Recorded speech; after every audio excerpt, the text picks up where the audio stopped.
My name is Simon Reid-Henry. I am an historical and political geographer, a civil society advocate, and a writer. Welcome to my exp.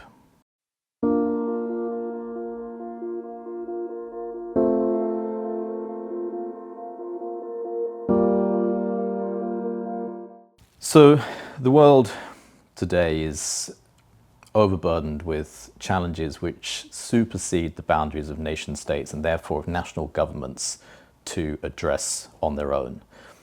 These are global challenges such as climate change. They're challenges such as we've recently witnessed in the COVID-19 pandemic. And they're challenges of international social protection and the need for social development across the globe. So in this era of planetary challenges, it's perhaps or should come as no surprise that the answers we require to address some of these challenges need to be new answers. They need to change. One of our challenges is that in addressing and certainly in financing international collaborative agendas, we really only have a very outdated system of international aid or development, as we often refer to it, which harks back to the immediate post-Second World War period and the establishment of institutions such as the World Bank designed to oversee and finance what were often also a series of bilateral transfers from wealthier countries to, as was referred to at the time, underdeveloped countries or poorer countries. But this system of donors at one end and recipients at another is a very top-down system. It's one in which only a few countries get really to contribute or to set the terms of the discussion. And therefore it's one that in a world of global challenges where the implications, the consequences of something like climate change playing out differently as they do around the world, really require all countries to come together and make those decisions. But the problem is, even with the best will in the world, national governments do not have the institutional frameworks, let alone the ability collectively and equitably to finance the solutions that we require. And this is why one of the things that I've been working on for many years is efforts to rethink and redesign international public finance so that we can go from an old, outdated system of what was called overseas development assistance, or ODA, to a more modern and universal system of international transfers of money between countries called global public investment, or GPI.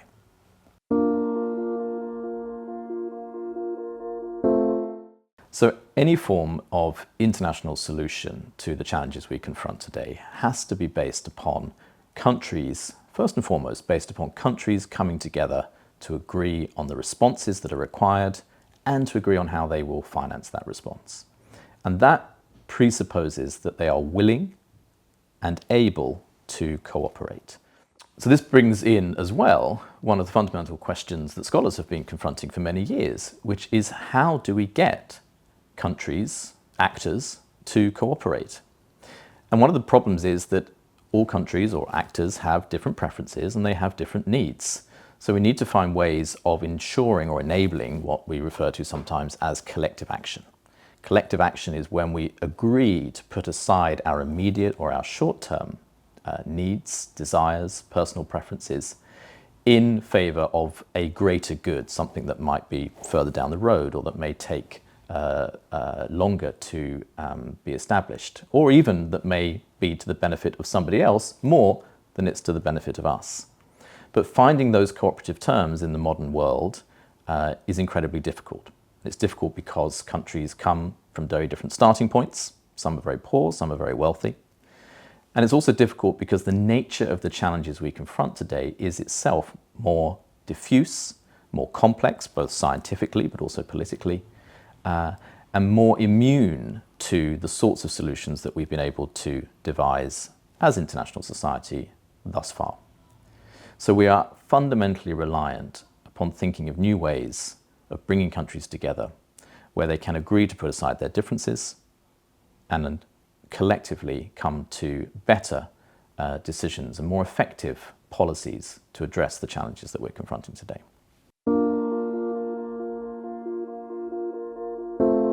So these problems of international cooperation are one reason why we need more than ODA or traditional aid. We need something like global public investment as a common, universal and publicly oriented approach to financing the needs that we as global society and as individual countries around the world confront today. And the notion of the public is very important in this, because investing in outcomes that are to the benefit of some and not to all of society is a very quick way to reproducing the forms of inequality that have in many ways got us to the state of problems that we confront today. And so global public investment is really an effort to remind ourselves that even at the global level, we need to rediscover the lessons that national countries and societies discovered 100, 150 years ago, which was that collectively as societies, we need to finance all of the needs, the public infrastructure, the public goods, the education systems, the welfare, the health, things that global society also needs to have financed and in ways that are sufficiently equitable to relieve us of many of the other problems that we confront also as global society, whether it's refugee crises, unmanaged migration, or the consequences of climate change, which are reinforcing drought, food security crises in many places around the world. The world today is simply too integrated, just as national countries and economies and societies were 100 and 150 years ago, for us any longer to pretend that financing those solutions through a very thin model of aid and charitable transfers is sufficient to what the planet and the world society requires today.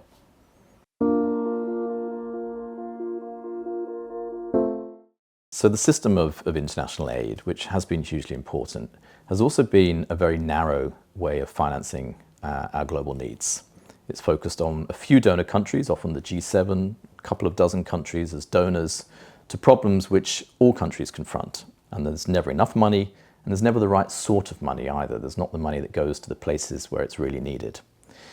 Global public investment is a very different approach to financing our international needs. It's one where, contrary to a system where a few countries contribute and in turn set the rules, determine the governance, decide how problems will be solved, we have all countries contributing to the extent that they are able to, and also, because they're contributors, having a say in how those problems are managed and how the funds are used. And this, while on one level a very simple change, is transformative in terms of how it opens up to addressing some of the collective action problems that we confront, whereby countries, be they Brazil, South Africa, countries that have the capacity to contribute to international agendas, are reluctant to do so until they have a greater say in how the decisions are made. And this is a fundamental step which international society needs to take now, very much in the same way as national societies took this same step 100, 150 years ago.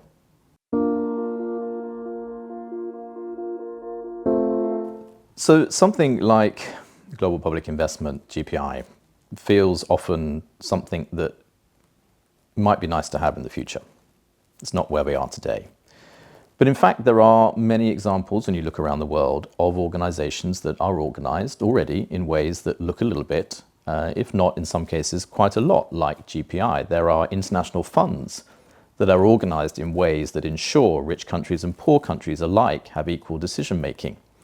There are examples of how governments are coming together to collectively address what scholars once derided as the problem of fiscal sovereignty, this unresolvable problem that all governments will confront, which is that they will not allow other governments to have any say over how they distribute and spend their own resources. But of course, throughout history, governments have been able to share decision-making over shared natural resources through river basins, through common ownership of natural areas. So the idea that global public investment is only something of the future is not, I think, something that we need to worry about. What we do need to worry about is finding ways to bring governments together to make concrete